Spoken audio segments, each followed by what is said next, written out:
不動産屋さんの怪談です。これはまだ携帯電話がさほど普及していない頃のお話です。体験者を仮に青月さんとしておきますが、彼女が20代の頃の出来事です。福岡県に親不孝通りというところがあるそうですが、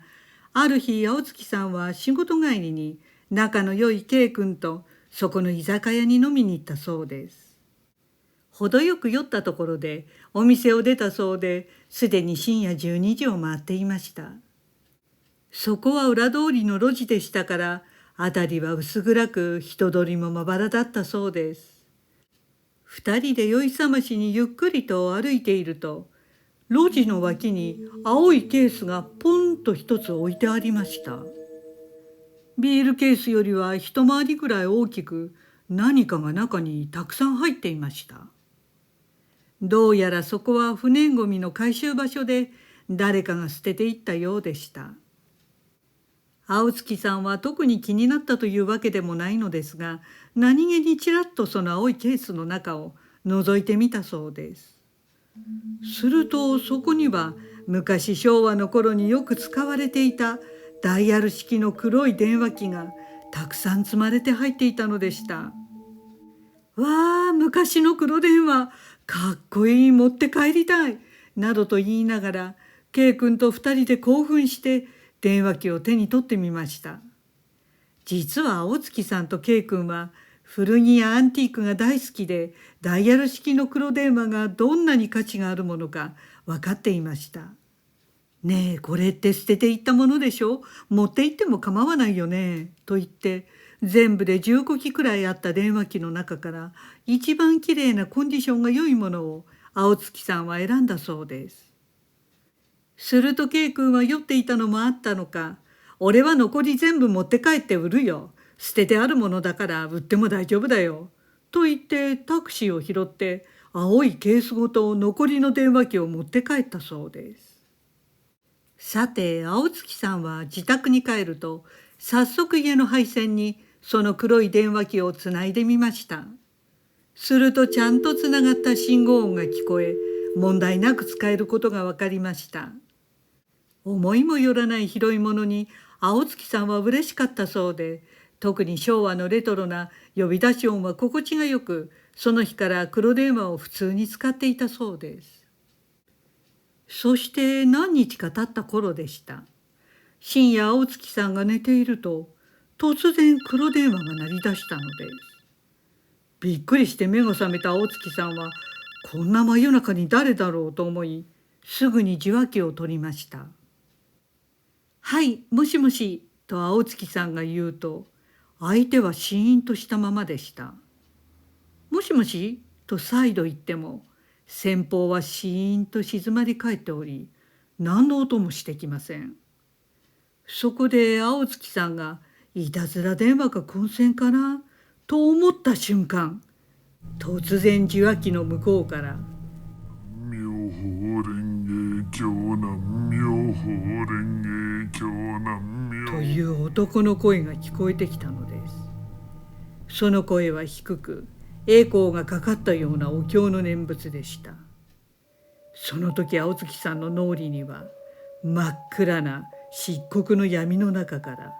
お経の声が聞こえてくる感じがしたそうです。青月さんは全身鳥肌が立ち、わーっと叫んで慌てて電話を切りました。青月さんはパニックになりましたが、自分で自分を落ち着かせるため、お経みたいに聞こえただけ、気のせい気のせいと片付けて、その夜は眠りに戻ったそうです。ただそれからしばらくは何事もなかったので、青月さんは安心してその黒電話を使い続けていました。そんなある晩、青月さんは実家に帰っていたのですが、地元の友人と実家の電話で雑談をしていました。そんな中、例の黒電話の怖かった体験を話すことになったそうです。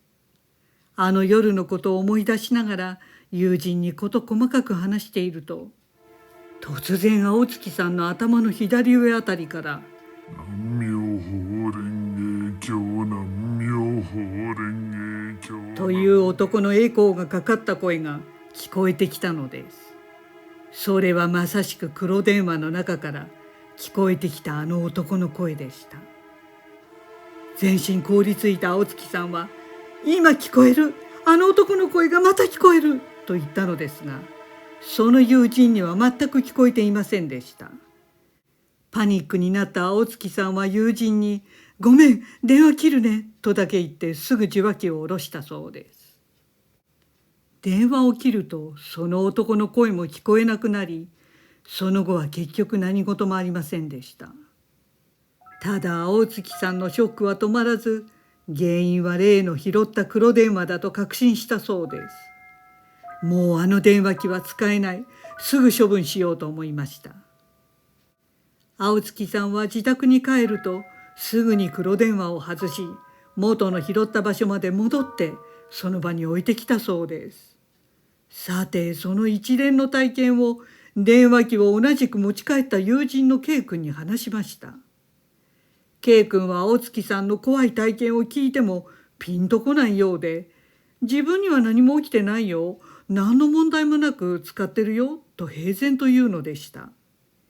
でも青月さんは嫌な予感がしたので、今は何も起きていないかもしれないけど、使わない方がいいよ、早く手放してと警告したそうです。でも K 君はバカバカしいと思ったのか、大丈夫大丈夫の一点張りで気にも留めず、ずっと使っていたそうです。その後なのですが、少しずつ K 君と会う機会がなくなっていき、また K 君が遠くに引っ越したことで、いつの間にか音信不通になってしまいました。当時は携帯や SNS が一般的ではなかったので、連絡手段がなく、疎遠になるのも簡単でした。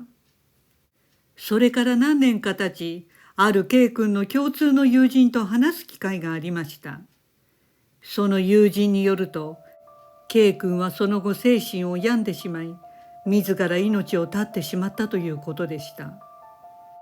それを聞いて青月さんは背筋が凍りついたそうです。K 君はそんなことをするような人ではありませんでした。原因が黒電話にあるかは分かりません。でもあの黒電話を無理にでも捨てさせていたら、そんなことにならなかったかもしれないと今でも思うそうです。そして最後に青月さんは、自分が置いてきた黒電話はもしかしたらまた誰か別の人の手に渡っているのでは、そう思うとゾッとしますと言っていました。そしてあの日、自分は黒電話に呼ばれて拾うように仕向けられていたのではないかとも思うそうです。ご視聴ありがとうございました。よろしければチャンネル登録といいねボタンをお願いします。